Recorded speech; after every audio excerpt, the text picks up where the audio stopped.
But Trump 2.0, it's different from any Trump 1.0. No retreat, they just reload. The team wants to cut $2 trillion from the budget. You know, we're on overdraft right now.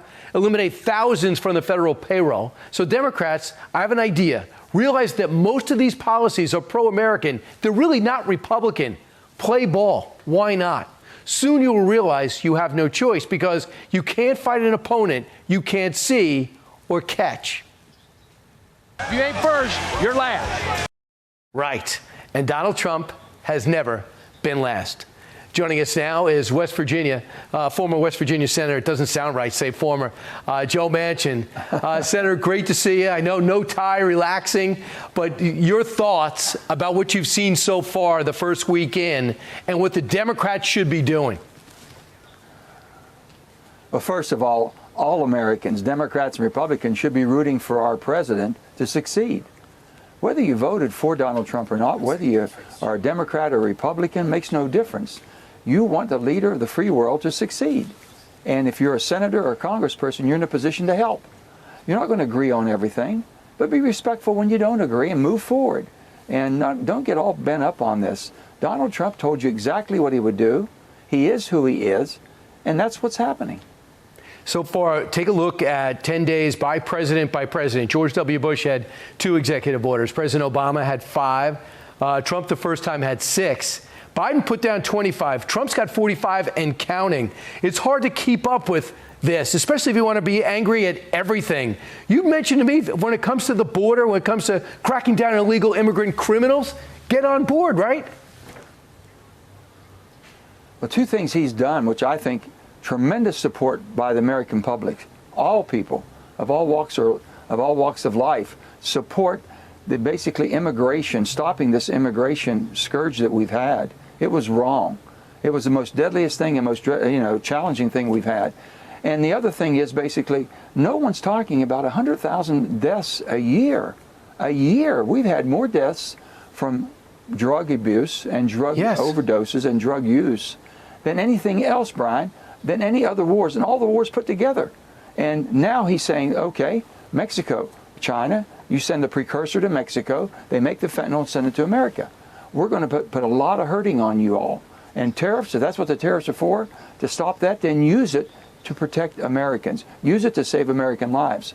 I appreciate that. I support that approach. And that shouldn't be a Republican thing. It should be an American thing, as I mentioned up top. Also, he declared these cartels as terror organizations, which means, in theory, I understand it, we could hit them in Mexico, hit them where they're located because they're hurting American security. But this is what the minority leader, Hakeem Jeffries, is decided to do, and he mentioned late this week. Watch. We're going to keep focused on the need to look out for everyday New Yorkers and everyday Americans who are under assault by an extreme MAGA Republican agenda that is trying to cut taxes for billionaire donors and wealthy corporations and then stick New Yorkers and working class Americans across the country with the bill. That's not acceptable. We are going to fight it. Legislatively, we are going to fight it in the courts, and we're going to fight it in the streets. Yeah. Those last 3, fight. The White House demanding an apology from Hakeem Jeffries, fighting the streets. Also, to be honest, Senator, he's not being candid. This president's talking about putting the SALT back in to allow them to write off state taxes, which are high in New York. And the billionaires are corporate tax breaks. They're not for billionaires. Your thoughts about the language and the approach? Well, first of all, we all should be paying our fair share of taxes. I believe that strongly, and the president's going to have to find a way to make sure that everyone is paying their fair share. I think they'll do that because they have to have the revenue source, but also the waste that's in government. We've known that for a long time. He's going after it. And, you know, no one's talking about you said the cartels in Mexico. We've known about that for quite some time. Mexican government has not been really supportive of our help, the Americans' help. Our ability to go down there and root out these cartels. They should be doing that. That's where it's coming from and coming up. So I'm hopefully that type of cooperation will start happening. And I think that President Trump can put pressure on for that. I just respectfully disagree with Hakeem on his approach to this. We're going to fight, we're going to fight. We're going to try to make common sense to how we work together. That's what they should be talking about. So. We don't need any more fighting. We got enough fighting. We've got enemies everywhere. We don't need enemies from within. So let's start talking about, hey, I disagree respectfully. This is a better way maybe. Try this. But try to meet them halfway. And when not, just don't vote for it then if you can't. I understand. You know, and by the calling way, people's names and attacking is not right. Senator, you're a former governor. You know what it's like to run a state and a city, as well as represent your state in Washington. I want you to hear what some blue city mayors are saying about the quest to get illegal immigrants off the streets, and with ICE leading the charge. Watch. I want to speak directly to people who are undocumented. We love you. We care about you. We will do anything in our power to help. Because you're not an alien in our city, you're a neighbor. We welcome all individuals and families who want to work, live, and thrive here in our beloved city.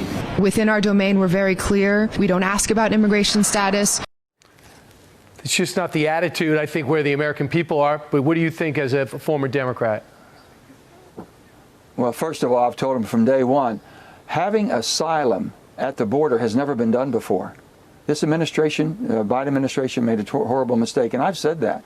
You can't have people coming in and saying, okay, come back and see me in a couple of years. We just don't do that. That's not who we are. And think about all the people that have come the right way. And we know we have H-2B, H-1B. We have all different types of visas. You can come for different types of work, of ways that you can work in this country. We want people to come for the right reason. We want people to come the right way. And there's a proper way. So if you want to overhaul something, overhaul the immigration system that we have and how people can come to our great country for their family, for work, to contribute to society. That's what we're asking for. And we're going to have to purge all this out. I support President Trump totally as far as in eliminating this illegal scourge that we've had, and a lot of the people that have come absolutely for the wrong reason and done harm to our country. And those three mayors, I think, are totally tone deaf and are missing the boat because they're choosing illegals over their American citizens. Senator, thanks so much. I know you have a granddaughter playing basketball today, but you decided to stop down with us first. Thank you. Great to see you, Senator Joe Manchin. Well, hey, Brian, keep the facts rolling, brother. We love it, and let's just work together. We're all Americans. It's Americans first, and it's always going to be about how do we make our country better. And let's hope that our president will be successful, and let's work to make him successful. Go get him, Senator. Former Senator Joe Manchin, West Virginia, wanted Republicans to win the Senate last year in order to prevent Democrats' pursuit of raw political power. In his new book, Dead Center, In Defense of Common Sense, set to be released on Tuesday and obtained by Fox News Digital, the former West Virginia Democrat turned independent ripped into his ex-political party, tore into former Presidents Barack Obama and Joe Biden, and blasted Senate Minority Leader Chuck Schumer, DNY, while lauding the relationship that he had with President Donald Trump. Manchin made waves when he and former Senator Kyrsten Sinema of Arizona, who also left the Democratic Party to become an independent, bucked Schumer and voted against the move to nuke the Senate filibuster in 2022. He recalled that vote in his book and the pressure he felt from Schumer and Senate Democrats to fall in line on that, and other key votes during Biden's presidency.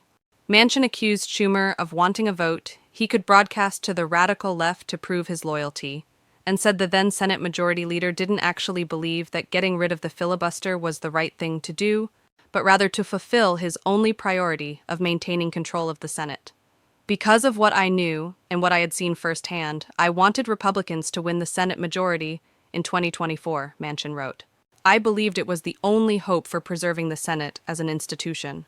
I truly believe that, if in power, Republicans would uphold the filibuster, the last guardrail preventing total partisan rule. Schumer and the Democrats had already shown their hand. Eliminating the filibuster would have been their first order of business, he continued. They had no interest in protecting the Senate's role as the deliberative body. They only cared about raw political power. The quest to end the filibuster is also why Manchin wouldn't endorse former Vice President Kamala Harris in her run against Trump. She knew this was the Holy Grail and the only hope we have to preserve any bipartisanship and maintain our democracy, Manchin said. He also outlined an early fight he had with Biden where, When Democrats were trying to ram through the $1.9 trillion American Rescue Plan in the early months of his presidency in an evenly divided Senate, Manchin rejected it. Biden ripped into Manchin for standing in the way of an early victory. As the drama began, I got a call from the president, and was he hot? Manchin wrote. If you kill this Bill, I will never speak to you again, he promised. Anyone who knows Joe Biden, and I have known him for a very long time, knows he's got a very bad temper. He calls it his Irish. I call it unfortunate. But if he was going there, so was I. Your actions are reckless, I spat back. You're sending a check to everyone, and if you missed anyone, it was only by mistake. The legislation ultimately passed after a compromise was reached, but Manchin noted that he later regretted capitulating on the American Rescue Plan.